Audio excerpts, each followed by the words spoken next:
गरीब के पेड़ पर जादुई बैंगन। मचलापुर नामक एक गांव था जहां रोहित अपने परिवार के साथ बहुत खुशी से रह रहा था। उसके परिवार में उसकी मां प्रभा, बहन सौम्या और बड़ा भाई राकेश और भाभी नीता थी। रोहित पेशे से किसानी करता था। वह कम पढ़ा लिखा भी था, पर उसका भाई राकेश, उसने शहर जाकर पढ़ाई की थी। इसी बात का उसे घमंड था। वह घमंड उसकी पत्नी में भी था। रोहित अपने खेत में हल चलाकर तपती गर्मी में घर आया ही था कि रोटी बनाते हुए भाभी से कहता है, भाभी, मैं घर आ गया। आज बहुत गर्मी थी, थोड़ा सा पानी दे दीजिए। और खाने में क्या बनाया है? देवर जी, मैं आपकी नौकरानी नहीं हूँ, तो पानी आप खुद पी लीजिए। और खाना मैंने आपके लिए बनाया नहीं है, मैंने सिर्फ राकेश जी और माँ जी का ही खाना बनाया है। बाकी आप अपनी बहन का भी खुद बना लेना, मुझे और भी काम है। जब देखो भाभी भाभी करके नौकर बनाने का काम करवाता है। जी भाभी। थका हारा खेत से घर आकर रोहित पानी पीकर खुद चूल्हे पर टेढ़ी मेढ़ी रोटी बनाता है तो उसकी बहन कहती है, अरे भैया, आप ये क्या कर रहे हो? मैं बना देती हूँ खाना, आप वैसे भी थक चुके हो। वैसे भैया, भाभी इतनी बेरुखी क्यों करती हैं हमसे? घर के काम में भी हाथ भी नहीं बटाती, सिर्फ अपना काम करती हैं। कोई बात नहीं सौम्या, हम छोटे हैं। तभी सौम्या रोटी बनाकर अपने भाई को खिला देती है, जहां भाई भी उसे अपने हाथ से खाना खिलाता है। और घर की बड़ी बहू घमंडी होने के कारण आलसी भी थी। उसे किसी के जज्बातों से कोई मतलब नहीं था, सिर्फ अपने पति से मतलब रखती थी। कभी कभी तो सौम्या रोहित को वो यूं ही सुना दिया करती थी। साथ ही घर में पैसों की बहुत कमी थी, जहां बड़ा बेटा अच्छा पैसा कमाता था और किसी को भी नहीं देता था, पर छोटा बेटा अपने खेत में जो भी उगाता उसे बेचकर अपनी माँ बहन का खर्चा चलाता था। पर एक दिन उसके खेत की सब्जी के पेड़ पौधे सब खराब हो गए, यहाँ तक कि पसंदीदा बैगन भी। ये देखकर रोहित अपनी माँ की गोद में सर रखकर कहता है, माँ, मैंने इतनी मेहनत करी थी, इसके बावजूद मेरे खेत में सारी फसल बर्बाद हो गई। अब मेरे पास पैसे भी नहीं है, क्या होगा? चिंता मत कर बेटा, तेरा बड़े भाई पैसे वाला है, उससे पैसे मांग ले और खेत में दोबारा खेती कर, क्या पता कुछ अच्छा हो जाए। मुझे नहीं लगता कि बड़े भैया पैसे देंगे, पर एक बार कहकर जरूर देखूंगा। आखिर सौम्या की शादी का खर्चा भी तो मेरे कंधों पर है, क्योंकि भाई ने पहले ही इनकार कर दिया। ये बोलकर रोहित अपने बड़े भाई राकेश के पास जाकर पैसे मांगता है। तभी वह तेवर दिखाकर कहता है, क्या बोला तुमने? मैं तुम्हें तुम्हारे खेत में उन पेड़ पौधों के लिए पैसे दूं? बिल्कुल नहीं। देखा, अगर आज तुम मेरी तरह पढ़ लेता तो गवार नहीं होता। खैर, मैं किसी को एक फूटी कौड़ी नहीं दूंगा, और मैं यहाँ रहूंगा भी नहीं अब तुम जैसे गंवार लोगों के साथ। मैं और मेरी पत्नी शहर में रहकर शहर के तौर तरीके से जिएंगे। भैया, आप जा रहे हैं? आप जानते हैं माँ की तबीयत बिगड़ी हुई है। फिर भी मुझे कुछ नहीं पता, सब तुम ही करो, मैं तो चला।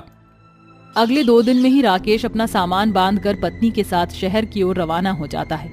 वहीं दूसरी ओर घर के खर्चे, माँ की दवाई, बहन की शादी को लेकर रोहित के मन में बहुत कुछ चल रहा था, क्योंकि कमाई का जरिया ठप हो गया था। वह दूसरी जगह काम भी करता है तो लोगों से काफी कुछ उल्टा सीधा सुनने को मिलता है। अपनी माँ बहन के पेट को पालने के लिए वह लोगों की सुनता है, फिर एक बार काम से निकाल दिया जाता है। ऐसे में परेशान होकर वह अपने उजड़े हुए खेत में जाता है, जहाँ उसके सारे पेड़ पौधे तहस नहस हो रखे थे। हे भगवान, आपने मेरे साथ ऐसा क्यों किया? इतनी परिश्रम के बाद भी मुझे सफलता नहीं मिली, न मेरी नौकरी रही। अब मैं अपने परिवार का ख्याल कैसे रखूंगा? उसके रोते हुए आंसू जमीन पर पड़ रहे थे। तभी जमीन से 2 जड़ निकलती हैं। एक बड़े से पेड़ का रूप ले लेती हैं, जो कि बैंगन का पेड़ होता है। दूसरी जड़ रोहित के पैर को पकड़ लेती है। तभी रोहित का ध्यान जाता है, ये क्या? मेरे पैर में ये जड़ कैसे बन गई? अरे अरे अरे, इसकी जड़ तो कहीं जा रही है, जरा देखता हूं मैं। अपने पैरों में से वो जैसे जैसे जड़ निकालता है और धीरे धीरे उस जड़ की पहुंच तक पहुंचता है, तो सामने देखता है कि उसके खेत में एक बड़े से बैंगन का पेड़ है, जिसे देखकर वो कहता है, अरे, मेरे खेत में सब कुछ उजड़ गया था, ये इतना बड़ा पेड़ कैसे आया? और इस पर तो बहुत सारे बैंगन भी हैं। रोहित चमचमाते बैंगन को देखकर 2 बैंगन तोड़ता है, जिसके तोड़ते ही वहां 2 नए बैंगन आ जाते हैं और अचंभित होकर कहता है, अरे बाप रे बाप, ये क्या? बैंगन तोड़ने के बाद दोबारा बैंगन आ गए? कहीं ये जादुई बैंगन का पेड़ तो नहीं है? तभी जादुई बैंगन पेड़ खुशी से झूम कर कहता है, तुमने बिल्कुल ठीक पहचाना, मैं एक जादुई बैंगन का पेड़ हूँ। तुम इतने हताश परेशान थे कि तुम्हारे आंसुओं से मैं पिघल गया और मेरी जड़ जमीन से निकलकर एक बड़े जादुई बैंगन के पेड़ में तब्दील हो गई। अब तुम जितने मर्जी चाहो इस बैंगन को तोड़ सकते हो, ये कभी खत्म नहीं होंगे, न खराब होंगे। इन्हें बेचकर तुम अपने घर की सारी स्थिति ठीक कर सकते हो। अरे सच में? मुझे तो यकीन ही नहीं हो रहा। मेरी मदद करने के लिए बहुत बहुत शुक्रिया। फिर रोहित जादुई बैंगन को तोड़कर अपने गमछे में रखता है। तभी पेड़ पर और बैंगन आ जाते हैं। जादुई बैंगन पेड़ का शुक्रिया अदा करके वो घर पर बैंगन ले जाता है। ये देखकर माँ और बहन कहती हैं, भैया इतने सारे बैंगन कहाँ से लाए? तुम पर तो पैसे नहीं थे। हाँ बेटा, बताना, अभी तक तो तेरे हाथ खाली थे, अचानक कैसे भर गए? माँ ये समझ लो भगवान ने हमारी सुन ली। मेरे खेत में जादुई बैंगन का पेड़ उगा है, जिससे अब हम अच्छी जिंदगी काटेंगे। सौम्या, तुम बैंगन का भरता और बैंगन के पकौड़े चाय के साथ बना दो। उसके बाद मैं मंडी में बैंगन का इतना सस्ता दूंगा कि पूरे बाजार में कोई बेच नहीं रहा होगा। इससे सभी लोग मेरे बैंगन खरीदेंगे।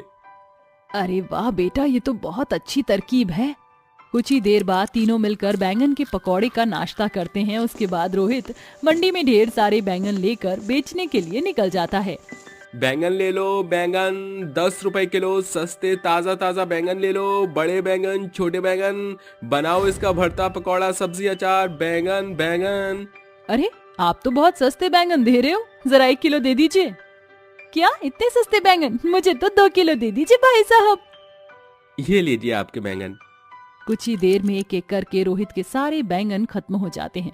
वह दोबारा से जादुई पेड़ से बैंगन तोड़ कर लाता है और मंडी में बेचता है। सस्ते के कारण फिर से बैंगन खत्म करके वह अपने घर लौट आता है, जहां उसकी पहली कमाई बहुत ज्यादा होती है। इससे तीनों खुश हो जाते हैं।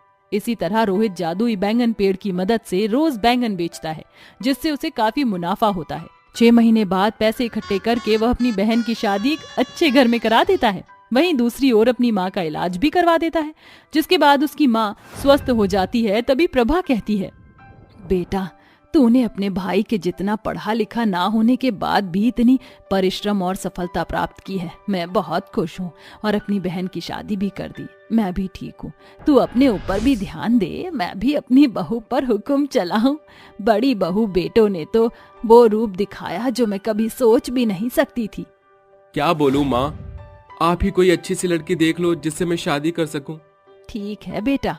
ये कहकर प्रभा रोहित के लिए लड़की ढूंढती है। वहीं दूसरी ओर रोहित जादुई बैंगन पेड़ से बैंगन को बेच देता है। उन पैसों से वह गरीब लोगों की मदद करता है और उन्हें भी खाने के तौर पर बैंगन बांट देता है। वह किसी को भी अपने घर से खाली हाथ नहीं भेजता था। शुभ मुहूर्त देखकर प्रभा अपने बेटे रोहित की शादी सुप्रिया नाम की सुशील लड़की से करा देती है, जिसके बाद सुप्रिया घर की सारी जिम्मेदारी संभालती है और रोहित एक अच्छा खासा व्यापारी बनकर खुशी खुशी रहता है। धामू बाजार में ठेले पर सब्जियां बेच रहा होता है। आलू ले लो, प्याज ले लो, टिंडे ले लो, हरी सब्जियां ले लो। आओ आओ भाई, आलू ले लो, प्याज ले लो, टिंडे ले लो। भाई साहब जरा आधी किलो आलू तो देना। हाँ हाँ बहन जी, ये लीजिए, अभी के अभी तोल देता हूँ। धामू आधी किलो आलू तौल देता है और उस औरत को दे देता है, जिसके बाद वह बाजार में ठेले को यहाँ से वहाँ ले जाकर लोगों को सब्जियां बेचता रहता है। इसी प्रकार उसका रोजमर्रा का खर्चा चल रहा था।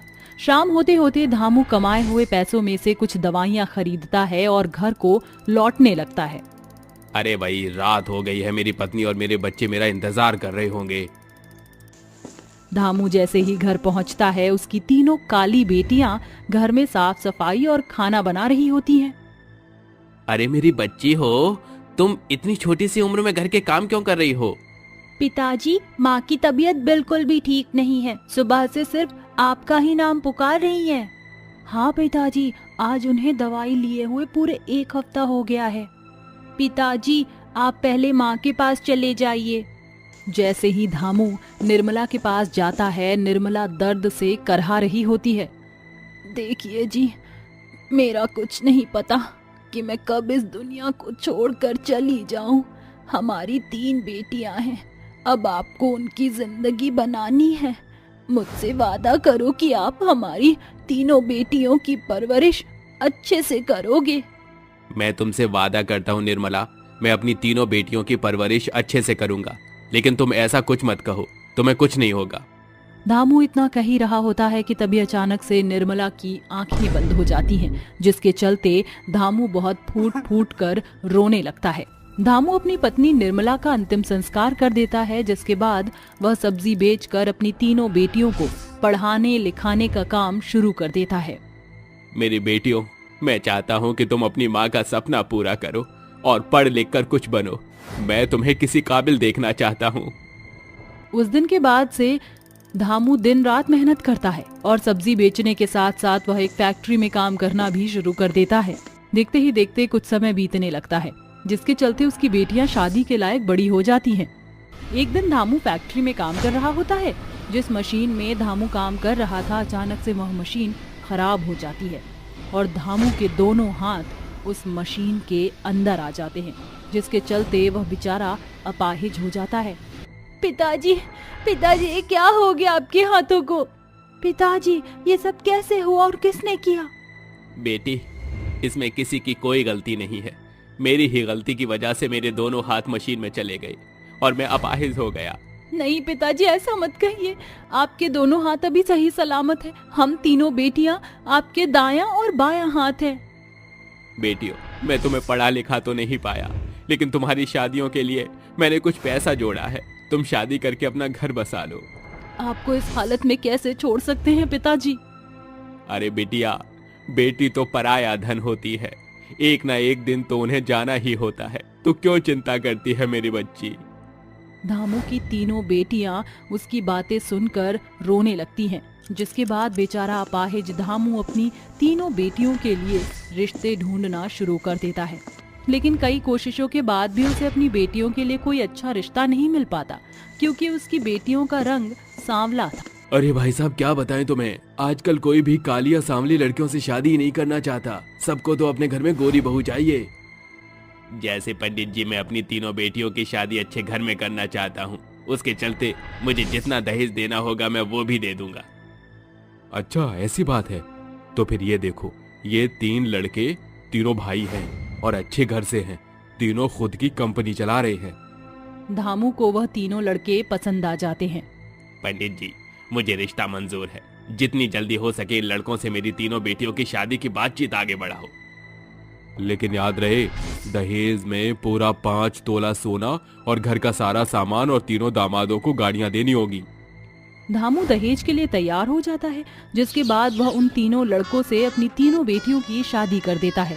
शादी के बाद जब वह तीनों अपने ससुराल में आती हैं, तो घर पर आए हुए मेहमान उन्हें देखकर कहते हैं, अरे जरा देखो तो सही, विमला की बहू कितने सांवले रंगत और काले चेहरे वाली है। हाँ बहन, तुम सही कहती हो। ऊंची दुकान, बेके पकवान। जितने ये अमीर हैं उतनी ही इनकी बहू काली है। तभी वहाँ विमला आ जाती है। मैं बहुत देर से सोच रही थी कि पूरी पार्टी में ऐसे लोग कहाँ चले गए जो अपने मनोरंजन के लिए लोगों का मजाक उड़ाते हैं। देखा, मैंने तुम्हें ढूंढ लिया। तो मेरी बहुओं का मजाक उड़ाकर तुम्हें कैसा लगा? हमने तो वही कहा जो सच है। अच्छा, ऐसी बात है तो फिर तुम काली क्यों हो? अरे काला होना कोई पाप नहीं है। ये तो ऊपर वाले ने ही 2 रंग बनाए हैं और मुझे तो मेरी बहू बहुत सुंदर लगती है। विमला की बात के आगे कोई कुछ नहीं कह पाता। वहीं विमला की तीनों बहू ये सब सुनकर बहुत खुश होती हैं। लेकिन शादी के बाद सभी फंक्शन के बाद विमला अपनी बहुओं से कहती है, देखो, इस घर के कुछ कायदे और कानून हैं। हमारे घर की बहू बाहर नहीं जाती। जो चाहिए उसे इस घर में ही मिल जाएगा। बाकी के नियम धीरे धीरे सीख जाओगी। ये कहकर वो वहाँ से चली जाती है। अरे, मुझे तो लगा था कि हमारी सास बहुत अच्छी हैं, लेकिन ये तो बहुत सख्त हैं। लेकिन हम तीनों को अपनी माँ का और अपने पिता का सपना भी तो पूरा करना है, और उसके लिए हमें पढ़ाई के साथ साथ बाहर भी जाना होगा। ये सब कैसे होगा? तीनों बहनों को अपनी माँ का सपना पूरा करना था, जिसके चलते वो अपने ही घर में छुप छुप कर पढ़ाई शुरू कर देती हैं। जब रात के समय घर के सभी सदस्य सो जाते हैं, तब तीनों बहनें अपनी किताब निकाल कर पढ़ाई शुरू कर देती हैं। देखते ही देखते वह तीनों बहनें पढ़ाई करके कुछ न कुछ बन जाती हैं। निशा डॉक्टर की पढ़ाई पूरी कर लेती है, आयशा वकील की और राधा कलेक्टर की। जिसके बाद वह तीनों अपने पिता के पास जाती हैं। पिताजी, देखो, मैं वकील बन गई और मैं कलेक्टर बन गई। देखो पिताजी, मैं भी डॉक्टर बन गई। आपका सपना हम तीनों बहनों ने पूरा कर दिया। आज तो सच में तुम तीनों ने मिलकर मेरा नाम रोशन कर दिया। तुम्हारी माँ यह देखकर बहुत खुश हुई होगी। तभी वहां अचानक से विमला अपनी कुछ बिगड़ैल सहेलियों को लेकर पहुंच जाती है, जिसे देखकर निशा, आयशा और राधा तीनों बहुत डर जाती हैं। माफ कर दीजिए माँ जी, हम अपने पिताजी का सपना पूरा करना चाहते थे, इसलिए हमने पढ़ाई की। अरे बहू, तुम क्यों माफी मांग रही हो? माफी मांगने के लिए तो मैं इन्हें लेकर आई हूँ। ये वही औरतें हैं जिन्होंने ये कहा था कि मेरी सावली बहू किसी लायक और किसी काबिल नहीं। तो देख लिया तुम सबने कि रंग और रूप कुछ मायने नहीं रखता। असल जिंदगी में इंसान की समझदारी और उसकी अच्छाई ही मायने रखती है।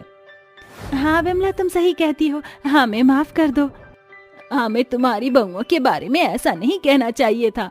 विमला अपनी तीनों बहुओं को गले से लगा लेती है और उन्हें फक्र से अपने घर वापस लेकर जाती है, जिसके बाद वह सभी एक साथ खुशी खुशी रहने लगते हैं।